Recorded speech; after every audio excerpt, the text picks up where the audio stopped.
पहले जान लीजिए भीमाशंकर ज्योतिर्लिंग के बारे में। तो ये ज्योतिर्लिंग महाराष्ट्र के पुणे से लगभग 100 किलोमीटर की दूरी पर सह्याद्री की पहाड़ी पर स्थित है। इसे भीमाशंकर भी कहते हैं। और इस ज्योतिर्लिंग की स्थापना के विषय में शिव महापुराण में जो कथा मिलती है उसके अनुसार प्राचीन काल में भीम नामक एक महाप्रतापी राक्षस था। वह कामरूप प्रदेश में अपनी माँ के साथ रहा करता था। वह महाबली राक्षस राज रावण के छोटे भाई कुंभकर्ण का पुत्र था, लेकिन उसने अपने पिता को कभी देखा नहीं था।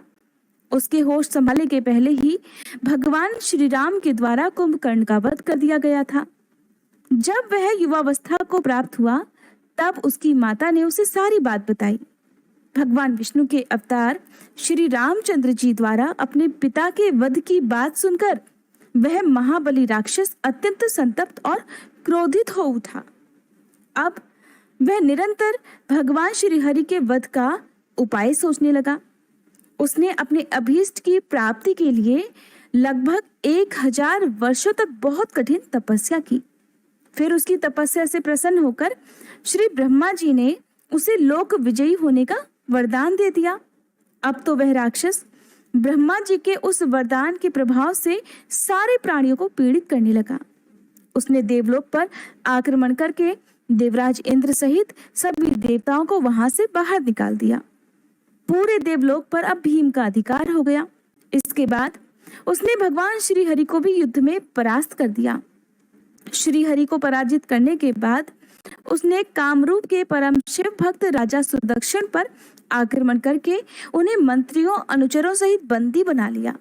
इस प्रकार धीरे धीरे उसने समस्त लोकों पर अपना अधिकार जमा लिया। उसके अत्याचार से वेदों, पुराणों, शास्त्रों और स्मृतियों का सभी जगह पर एकदम लोप हो गया। वह किसी को कोई भी धार्मिक काम नहीं करने दिया करता। इस प्रकार यज्ञ, दान, तप, स्वाध्याय आदि के सारे कार्य एकदम रुक गए। भीम के अत्याचार की भीषणता से घबराकर ऋषि मुनि और देवतागण भगवान शिव की शरण में गए और उनसे अपना तथा अन्य समस्त प्राणियों का दुख निवेदित किया। उनकी प्रार्थना सुनकर भगवान शिव उनसे कहने लगे कि हे देवतागणों, हे ऋषि मुनियों, मैं शीघ्र ही उस अत्याचारी राक्षस का संहार करूंगा। उसने मेरे प्रिय भक्त कामरूप नरेश सुदक्षिण को भी सेवकों सहित बंदी बना लिया है। वह अत्याचारी असुर अब और अधिक जीवित रहने का अधिकारी नहीं रह गया। भगवान शिव से ये आश्वासन पाकर ऋषि मुनि और देवगण अपने अपने स्थानों को वापस लौट गए। इधर राक्षस भीम के बंदी गृह में पड़े हुए राजा सुदक्षिण ने भगवान शिव का ध्यान किया।